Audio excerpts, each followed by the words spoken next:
മതങ്ങൾക്ക് മുകളിൽ മനുഷ്യരും, മനുഷ്യർക്ക് മുകളിൽ സ്നേഹവും. എല്ലാ കൂട്ടുകാർക്കും നന്മയും സ്നേഹവും നിറഞ്ഞൊരു നല്ല ആശംസിക്കുന്നു. It's me Neethu. നമ്മളിന്ന് സംവദിക്കാൻ പോകുന്ന വിഷയം എന്ന് പറഞ്ഞാൽ സ്പിരിച്വാലിറ്റി ആൻഡ് റിലീജിയൻ, ആത്മീയതയും മതവും എന്നതാണ്. ചില എഴുത്തുകാർ വാദിക്കുന്നത് ആത്മീയത എന്നത് സാർവത്രികമായ അർത്ഥത്തിനായുള്ള മനുഷ്യന്റെ തിരയലിനെയാണ് അല്ലേ. മറുവശത്ത് മതം എന്നത് ഒരു പ്രത്യേക രീതിയിൽ പൊതുവെ ഒരു ദൈവത്തിലുള്ള വിശ്വാസത്തെ അടിസ്ഥാനമാക്കി ചിത്രീകരിക്കുന്ന വിശ്വാസങ്ങളുടെയും ആചാരങ്ങളുടെയും ഒരു കൂട്ടവും. അങ്ങനെയല്ലേ നമ്മൾ പഠിച്ചു വെച്ചിട്ടുള്ളത്, അല്ലെങ്കിൽ മനസ്സിലാക്കി വെച്ചിട്ടുള്ളത്. കാൾ മാർക്സ് പറഞ്ഞത് എന്താ? മതം മനുഷ്യനെ മയക്കുന്ന കറുപ്പ്. അതെന്തായിരിക്കും അങ്ങനെ പറഞ്ഞ അല്ലേ?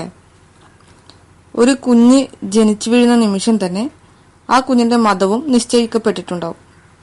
കുഞ്ഞിന്റെ അച്ഛനും അമ്മയും ഏത് മതമാണോ പിന്തുടരുന്നത് ആ മതമായിരിക്കും കുഞ്ഞിന്. അതല്ല, ഇന്റർ റിലീജിയൻ കല്യാണമാണെങ്കിൽ ആരുടെ മതത്തിൽ കുട്ടിയെ വളർത്തണം എന്നതായിരിക്കും അവരുടെ പ്രധാന പ്രശ്നം.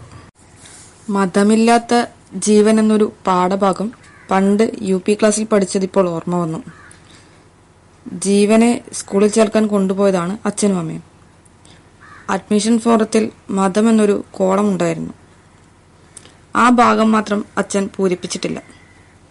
ചോദിച്ചപ്പോൾ പറഞ്ഞത് എൻ്റെ മകൻ ജീവന് മതമില്ല എന്നാണ്.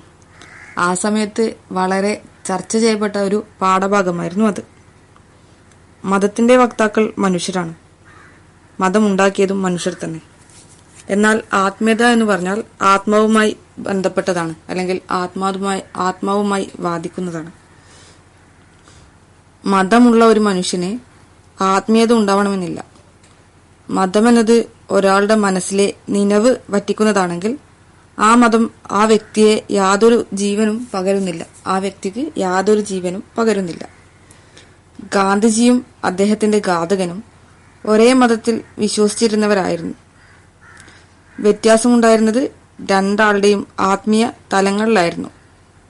സുകുമാർ അഴീക്കോട് സാർ പറയുമായിരുന്നു, ഗാന്ധിജി സ്മൃതിയാകേണ്ട ഒരാളല്ല, കുതിയാകേണ്ട ആളാണ് എന്ന്.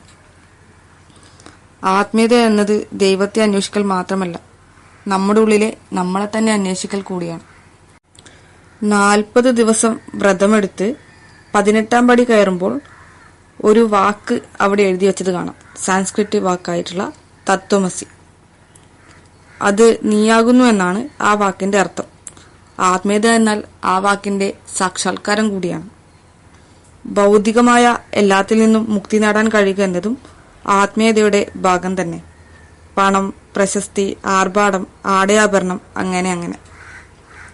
സിദ്ധാർത്ഥ മഹാരാജാവ് ഗൗതമ ബുദ്ധനായത് ആത്മീയതയുടെ ഒരു വലിയ ഉദാഹരണമായി നമുക്ക് ചൂണ്ടിക്കാണിക്കാൻ പറ്റും.